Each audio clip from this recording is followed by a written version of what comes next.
Okay. This seating arrangement. You guys see my pajamas? Anyways, okay. Listen. This is the day post-COVID, you know, people show not their jammas. Okay. Anyways, let's fix that. Raw and uncut. Okay. Feels good to take care of myself, guys. It's been a year. This whole last year was just such a journey. So, the things you take for granted, doing your hair, doing your makeup, having the energy to do it, being able to breathe, being able to sit up and feel okay. My lungs feel great today. I will say, oregano oil drops, they're so strong but so amazing. They're like opening up my airways. I've had it, and it's so weird because it's like I learned so much about health. I know a lot about health, but it's like, and I'll do it, and then I fall off, and then it's like I'll get back into it. I'm like, oh yeah, oregano oil, like, because there's so much, but I can't forget about oregano oil. It's amazing. I just put it in my water. It's great. But let's see. Where was I? Oh, so okay. In my little break. So this is video 3.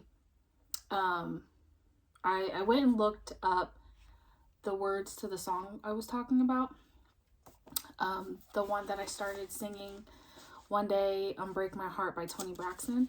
So some of the words are bring back the, wait, hold on. Where do I want to start? I'll just start here. Bring back that sad word goodbye. Bring back the joy to my life. Don't leave me here with these tears. Come and kiss this pain away. I never knew she said that. And if you watch my other video, you'll hear like this poem that I wrote, and it talks about you know, being kissed. And so yeah, this is interesting. Come and kiss this pain away. I can't forget the day you left.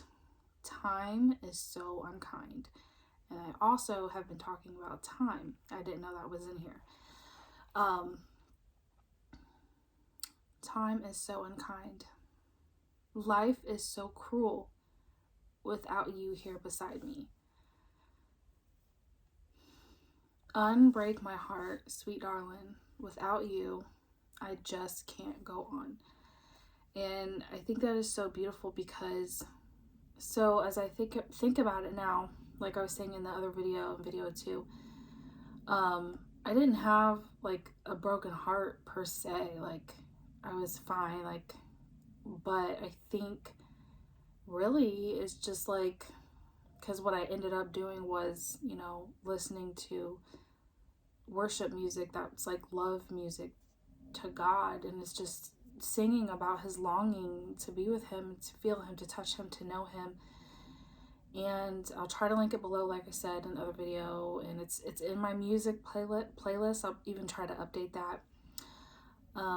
But it's like love music to God, and this, it's really just like, you know, God, like, you know, when Jesus was with the disciples, they had him, and then when he was telling them like, I'm gonna be gone, I'm gonna go for a while, but I'll be back, like they didn't understand that. They're like, what do you mean, like how are you even gonna be gone? Like that was weird.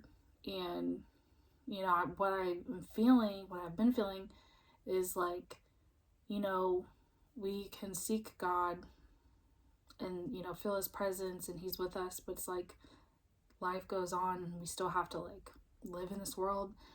And so it's just like this deep longing that I'm having for him to, you know, kiss the pain away, the pain of this world, yes, but to like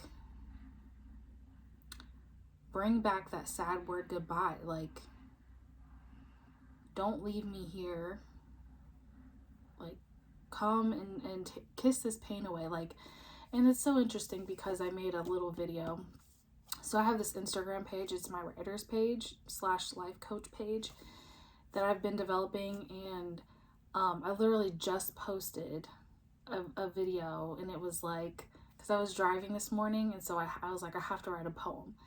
And it's like, when I was driving this morning, it was so cold. The dew on the ground was freezing, but the sun was out. And as I'm driving and taking my kids to school, the sun felt so warm on my face. It was like my whole face was like kissed with his sun, and it felt amazing.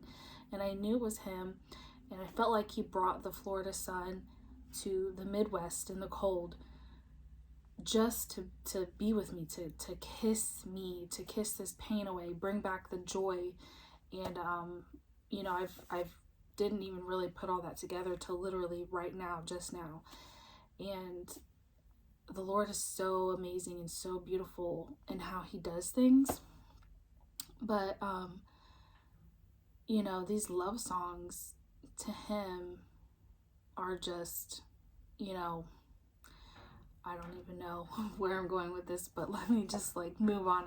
I guess I just needed to share that. But so just to kind of move on to where was going with this too, is that you know, through God's grace, he is faithful even when we waver in our unfaithfulness, because we're humans. We, like, in the whole Bible, when you look at the whole thing, Old Testament, New Testament, all the people in it, the people who followed him, the people in the Old and New Testament who followed him, they eventually they were human. They fell off. They had issues. And I'm going to give one Old Testament example, one New Testament example. You know, David, he was anointed when he was at the lowest of low. You know, he was a shepherd, low paying job, like isolated from his family. That's when he was anointed to be king. And eventually he became king. Eventually he walked in his destiny. Eventually he became obedient.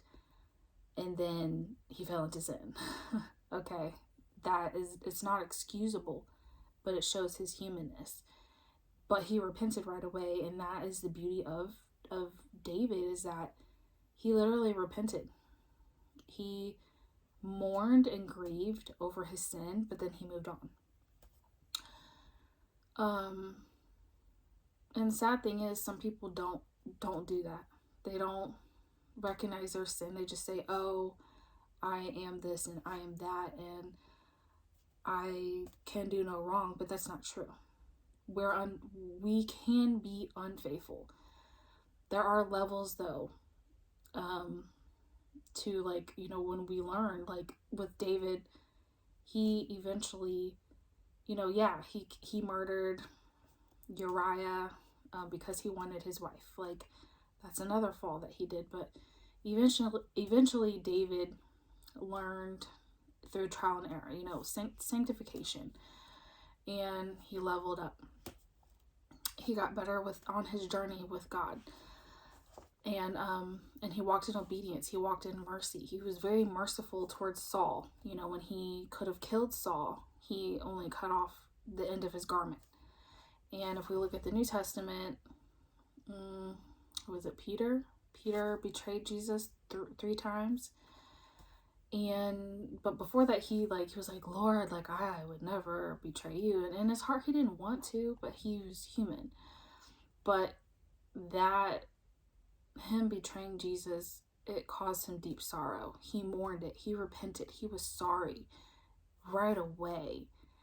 And then I'm sure that was a lesson for him. Like, I don't want to do that again. I don't want to betray my love, my Lord. And this is where we need to be if we're following Christ. You know, it's like,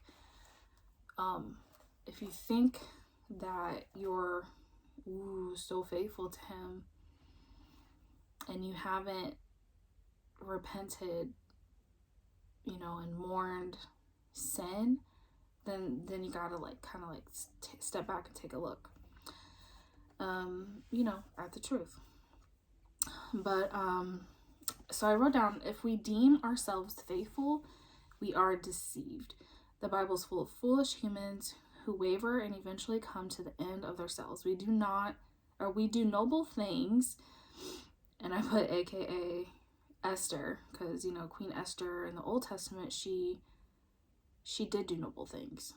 But then I said, but next to that, next to God, our noble things are filthy. They're filthy rags. But every season is a new beginning. So, new level, eventually a new test, more purifying. We're not totally pure until he comes and takes us, but the Bible says we're supposed to be holy because he is holy. So while we're here on this earth, we have to have that like daily.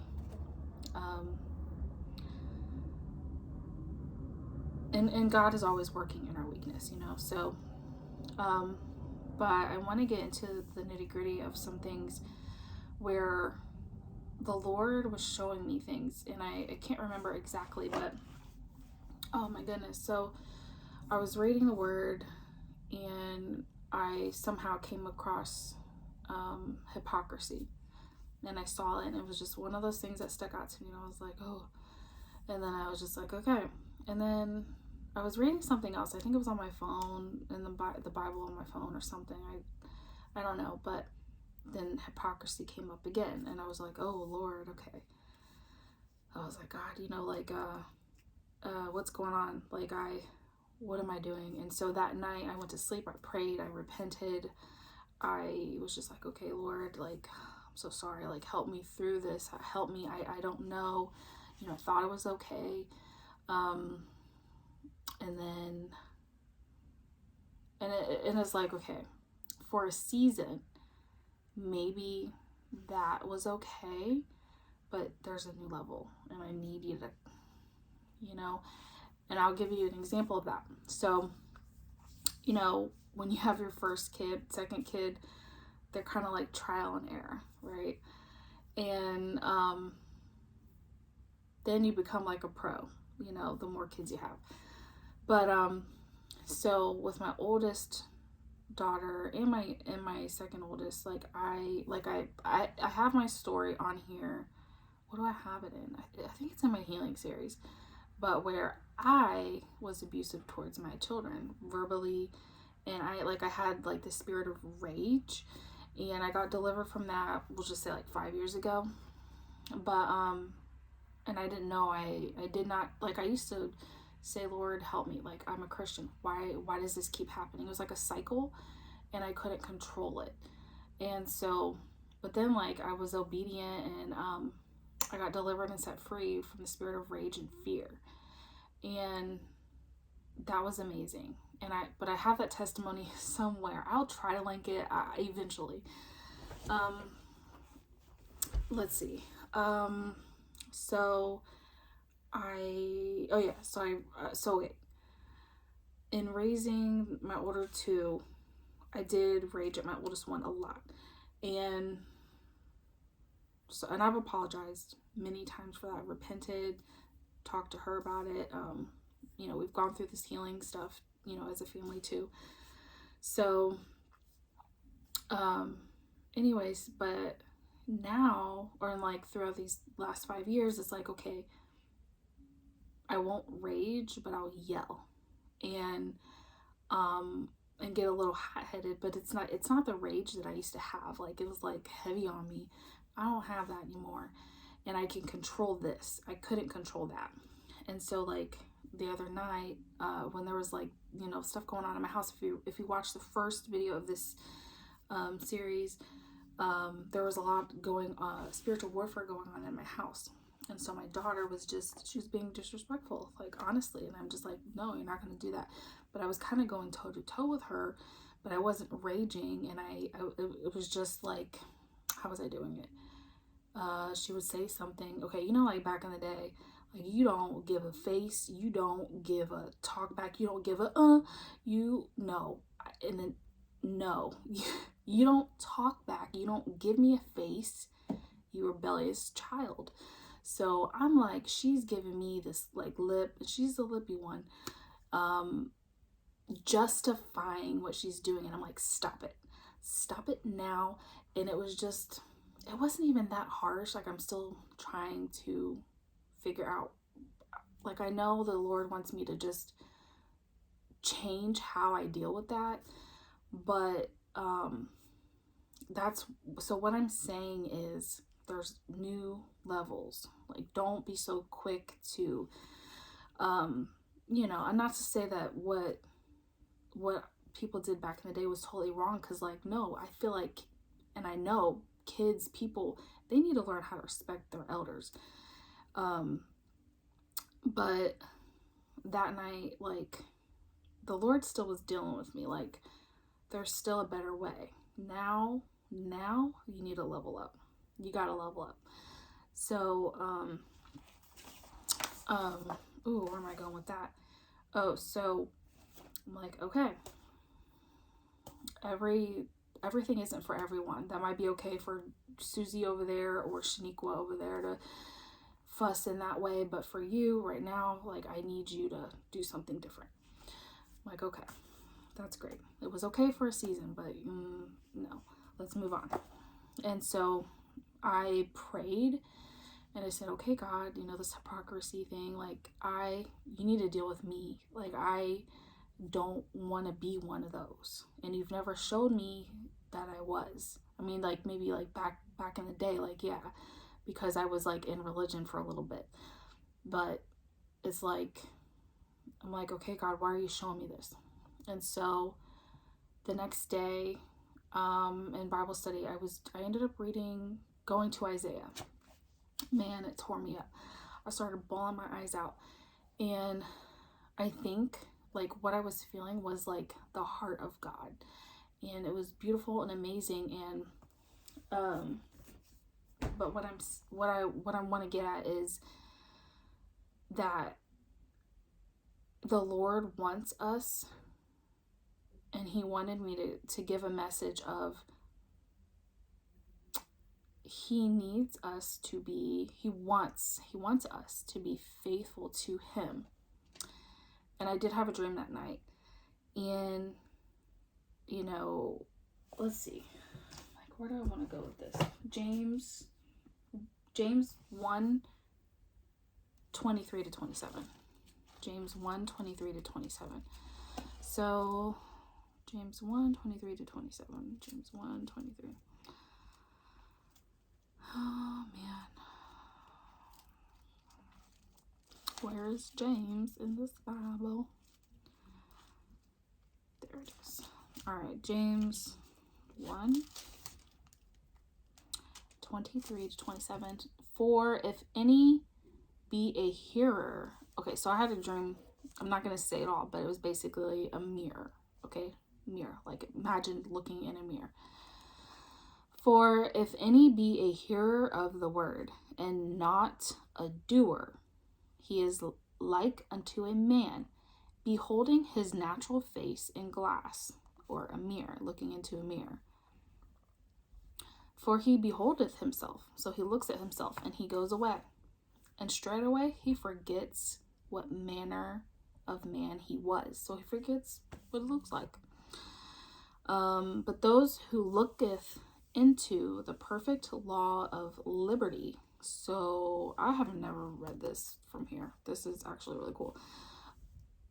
The law of freedom.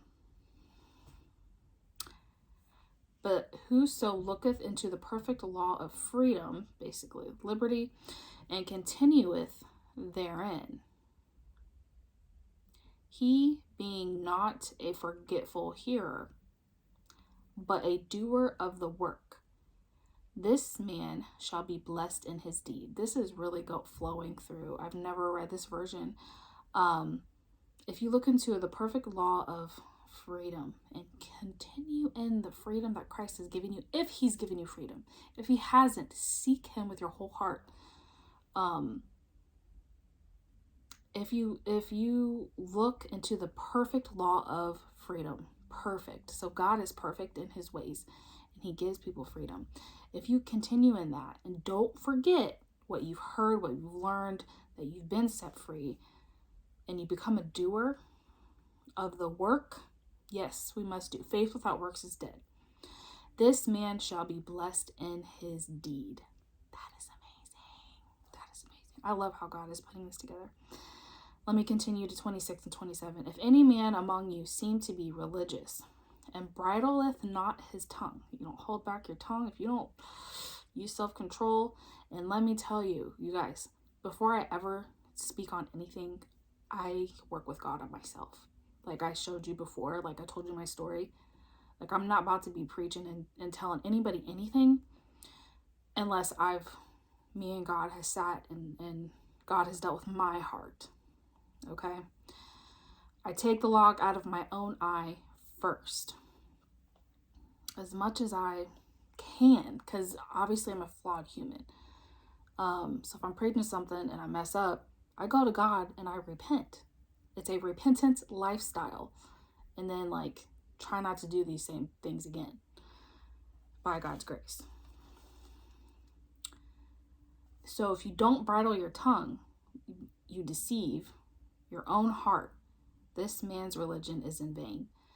Pure religion and undefiled before God and the Father is this: to visit the fatherless. So he's saying this is what true undefiled religion is. True faith in the Lord, true, actually I wrote this down. 1 Timothy 1:5, it talks about love, and it says love. So I just never broke down love like this.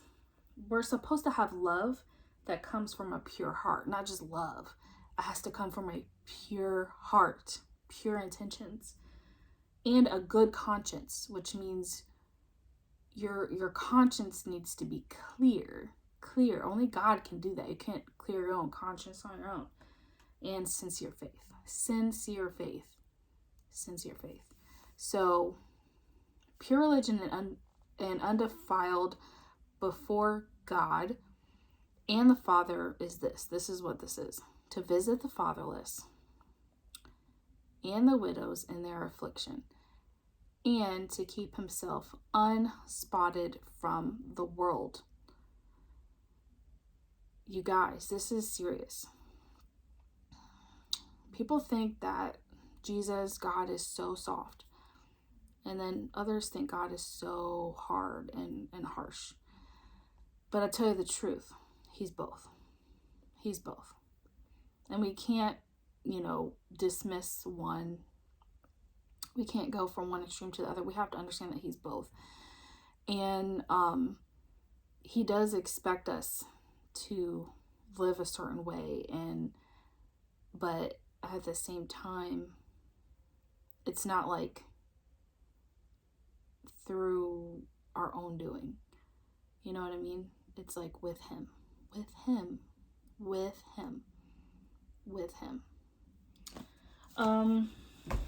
My time is really, really counting down. Okay, so I'm gonna cut this video and I'll continue in the next. But yeah, so I had a dream that night, and it's like we look in the mirror and there's darkness in our eyes, and it's like, how can I explain this?